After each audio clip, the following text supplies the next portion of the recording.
Pemerintah terus mematangkan rencana pembangunan Giant Seawall di kawasan pantai utara Jawa guna melindungi masyarakat dari ancaman penurunan tanah dan banjirop, sekaligus mendorong pertumbuhan ekonomi baru di wilayah pesisir.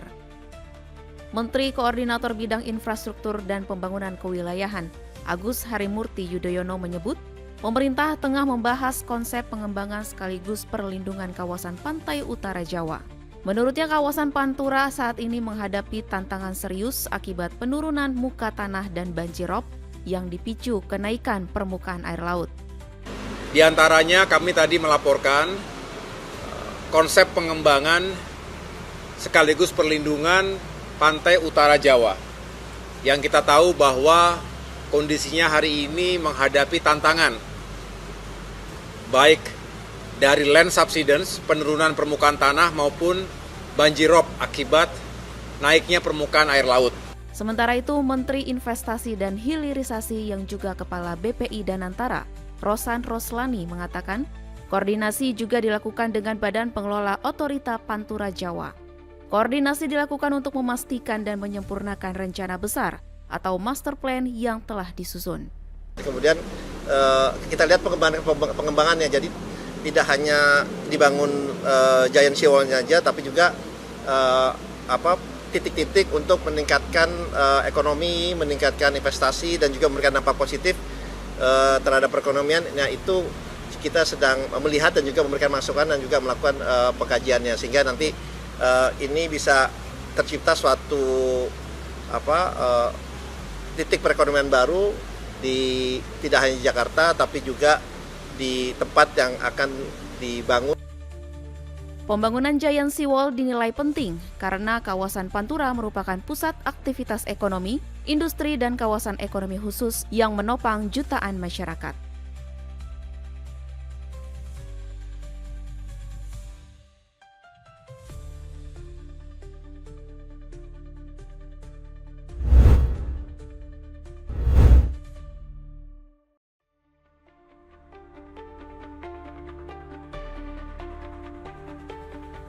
Ketua Umum Federasi Futsal Indonesia Michael Victor Sianipar menyampaikan sejumlah keputusan strategis hasil Kongres Federasi Futsal Indonesia. Michael menyebut kongres digelar untuk mengevaluasi pencapaian tim nasional futsal Indonesia serta perkembangan kompetisi liga domestik. Selain itu, terdapat penyesuaian anggaran dasar dan anggaran rumah tangga organisasi agar selaras dengan statuta PSSI. Kongres juga menyepakati perubahan nama Federasi Futsal Indonesia menjadi Asosiasi Futsal Indonesia. Perubahan ini sekaligus menegaskan integrasi dan ekosistem futsal di Indonesia yang saat ini berada di bawah naungan PSSI.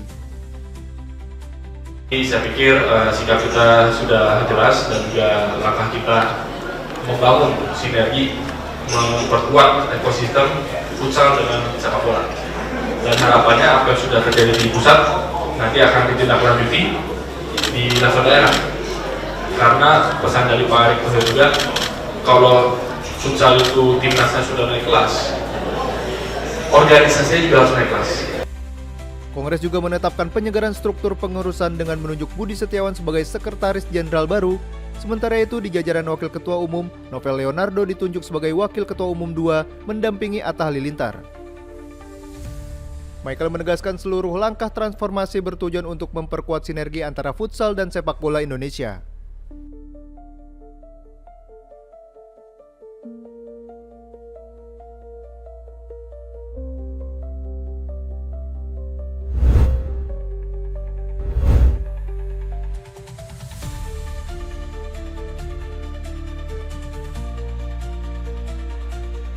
Polda Papua bersama Polres Jayapura terus mendalami kasus kericuhan yang terjadi seusai pertandingan Persipura Jayapura melawan Adiaksa FC di Stadion Lukas NMB Kabupaten Jayapura, Papua pada Jumat 8 Mei lalu. Kabid Humas Polda Papua Kombes Polisi Cahyo Soekarnito di Jayapura Selasa 12 Mei mengatakan, dari 32 orang yang sebelumnya diamankan, 9 orang telah ditetapkan sebagai tersangka. Para tersangka diduga terlibat tindak pidana dalam kericuhan, mulai dari pembakaran, perusakan, hingga pengeroyokan. Sambil mendalami keterlibatan maupun dukungan alat bukti bagi mereka ataupun nanti pengembangan dari perkara yang berjalan. Sementara penanganan dilakukan tim gabungan dan posko dibuka di Polres Jayapura. Kami menghimbau kepada seluruh masyarakat apabila pada saat kejadian ada kehilangan atau terbakarnya kendaraan atau hal yang lain, kehilangan barang dan sebagainya, silahkan melapor kepada posko yang dibuka. Kericuhan juga menyebabkan kerusakan material di sejumlah titik, di antaranya 16 bangunan, 11 kendaraan roda 2 dan 21 kendaraan roda 4. Sebelumnya, pertandingan sepak bola antara Persipura Jayapura versus Adiaksa FC berakhir ricuh akibat kekalahan Persipura 0-1. Hasil minor tersebut memicu supporter yang berujung pada aksi perusakan fasilitas umum pembakaran kendaraan di sekitar stadion.